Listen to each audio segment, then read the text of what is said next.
friggin', I don't know. This is the biggest bass I've ever seen in my life. Oh my God. Oh my. You know that I run it. Everything you wanna do, I already done it. And I got your little boo telling me she love me. I got this one, that one. Damn, it's gonna be a long night. Yeah. You know. I said, damn, it's gonna be a long night. Yeah, let's go. That's what I'm talking about. Yeah. So, you guys been asking, so I'm gonna tell. What is my #1 bait on the Harris chain of lakes? And for Florida, pretty much, the most part, anywhere I go. And a lot of guys hit me up when they're coming to the chain, whether they got a club tournament or a bigger tournament, and they ask me, what are you catching them on? Can you point me in the right direction? And I'm not sure if a lot of guys take me seriously when I tell them this, but there's one bait you can literally use year-round, Monday through Sunday, and catch giant fish on the Harris chain with. And you can fish it in brush, you can fish it in shell, you can fish it in grass, you can fish it anywhere. You can flip it, you can pitch it, you can buzz it over top of grass. I mean, it is the SUV of fishing lures in Florida. And that, my friends, is the mag speedworm. Shocker, right? But seriously, this lure right here is always tied on my front deck. There is not a day that I go on the water where I don't have some sort of mag speedworm tied on. And the reason for that is the versatility of the bait. You literally can fish it everywhere, and it's weedless. And it looks just like what I believe is the bass's favorite food source on the Harris chain of lakes, is the needlefish. We have so many needlefish on these lakes. They've actually come down from the Atlantic Ocean through the St. Johns River, through all the locks, and boom, now we have them down here, and they live down here, they spawn down here, and they live in these lakes and thrive in these lakes, and these bass absolutely love them. You can pull out to some offshore grass in the middle of summer, and you could be looking out there, and you'll just see, and you'll see the needlefish trying to get away from the bass, and they love them. And no matter what I'm fishing, if I'm not getting bit, going 100 miles an hour like I like to fish, because people that know me know I like to fish fast. I like to fish crankbaits. I like to fish chatterbaits. I like to fish spinnerbaits. I like to be on the move. Go, go, go, go, go. But you can't always do that. And if I'm going to slow down, the first thing I'm picking up is the mag speedworm. Every single time. Every time. Now, there's a few key things to this bait that you have to keep in mind for yourself to be successful using it.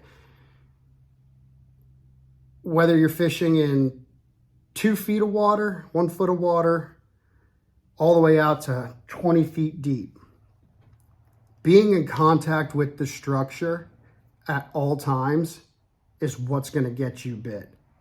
So for instance, if you're fishing up in 1 foot or 2 of water, you're not going to want to throw a 1/2 ounce weight on the bait and plow it through everything. You want just enough weight so when you throw that worm out there and it hits the bottom, especially in shallow grass, that you're not getting caught up on everything. You want that bait to slide through the grass, the pads, whatever it is you're fishing. But with every single crank of the handle, you want to be bumping that structure. Don't get me wrong, they'll come up and they'll eat the thing just swimming it over top of stuff. But what's really going to trigger those bites, just like with a crankbait and any other type of moving bait, is when it hits a piece of structure.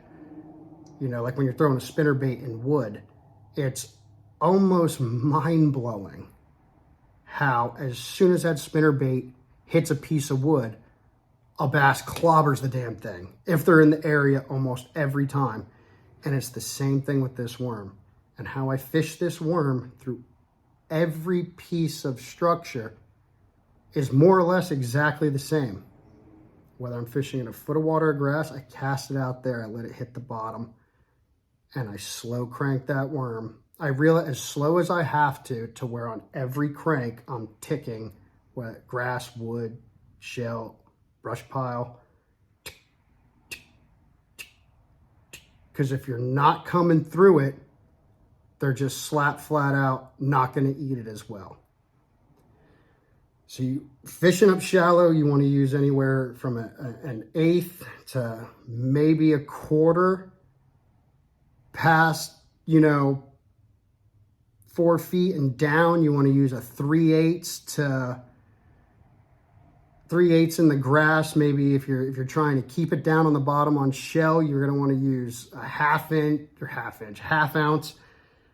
So when I'm fishing, like I said, shell, hard bottom, it's the same exact thing. I throw that worm out there, I let it hit the bottom, and I want to feel that piece of shell on every single crank.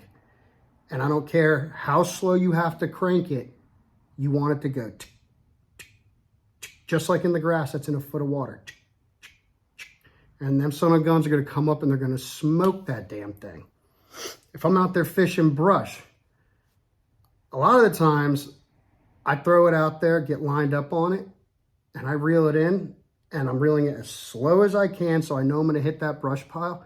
And I just hit that brush pile with that worm, and I keep it coming. I don't leave it in there. I don't let it jiggle around, none of that stuff. I cast it out, let it hit the bottom, slow roll it in, and I'll make that cast over and over and over and over again until I get a bit. Could you imagine sitting in your living room and every 30 seconds you hear on your door? You go look, there's nothing there. 30 seconds. You go look, nothing's there. 30 seconds. Eventually you're going to sit at that front door where you're hearing the knocking, and then boom, you're going to friggin', I got you. And it's a super effective way, a super effective technique offshore in those brush piles. So there's a few other key things to when coming to rigging this bait to where you maximize your hook catches as well. For a long time, I used a super line hook. I'd throw it out there, as long as I can. I'd get bit and I'd set the hook and I'd be like, man, why can't I keep these hooks in these fish? Well, obviously I was using too thick of a hook. I switched over to using a light wire hook. And when I mean a light wire hook, I'm not talking about super light wire or anything like that. I'm talking about like your standard lighter wire hook. These are Hayabusa offset wide gap. I really like these, but I also use the, where's the camera? I also use the just regular Eagle Claw Gamakatsus. It really doesn't matter as long as the hook's not thick. And when I rig the bait with the hook, I always bury the hook because I've found that it comes through everything 100 times easier that way. And I just standard rig it like that, come back, you make sure it's nice and straight on that hook so it's perfectly in a straight line. You don't want your worm kinked up. And this 5/0 hook, don't go any smaller. I know guys that throw 4s, I don't like it. You want that 5/0 hook. And the thing about this skinnier gauge wire here is it rips through the bait easier. And you'd be surprised, it comes right through. You don't have to worry about the penetration. I don't bring the hook back out or none of that. You send it, you have a heavy enough rod and you send it on that worm, you're gonna penetrate that thing every time, no problem. And that light wire hook has increased my fish catches tenfold since I've switched over to that. Now, talk about rod, reel, line. I like to throw a broomstick. I don't like, because like I said, I make really long casts, and when you get bit far out there, if you don't have a long enough rod and a heavy enough rod and a fast enough reel, you're never going to get that hook. You're never going to get that hook into that fish. So So this rod here is a 7-11 13 fishing rod.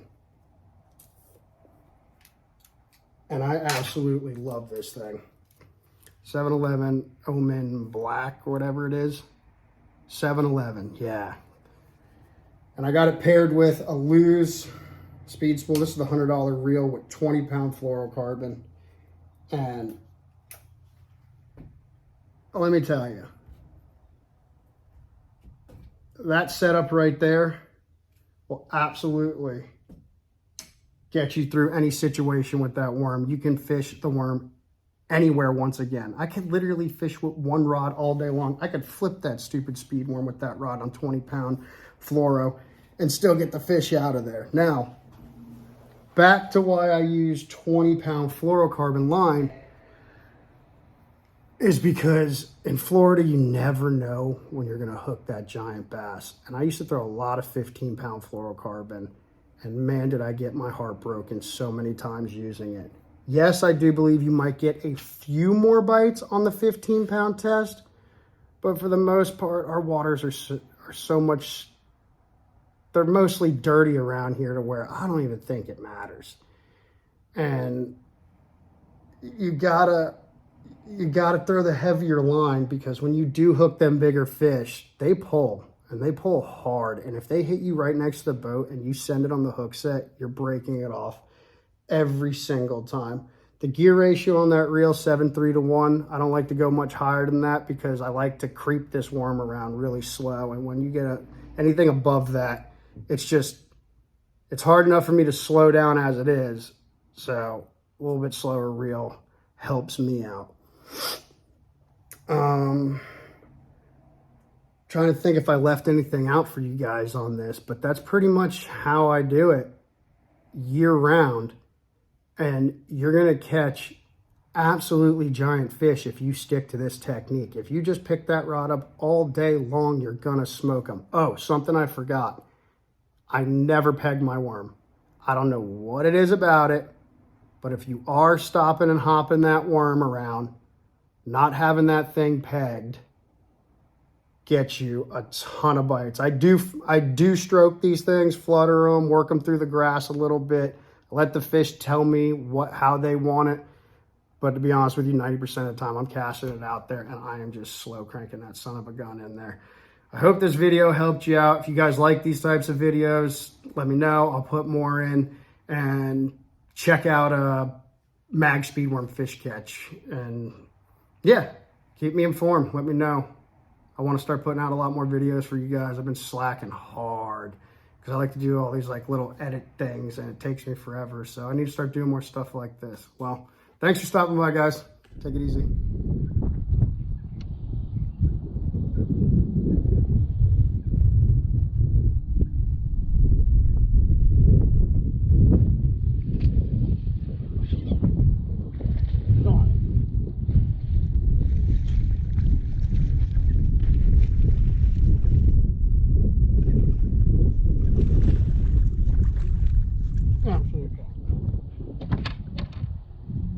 Look at that, folks. How about that? How about that? I said, damn, it's gonna be a long night.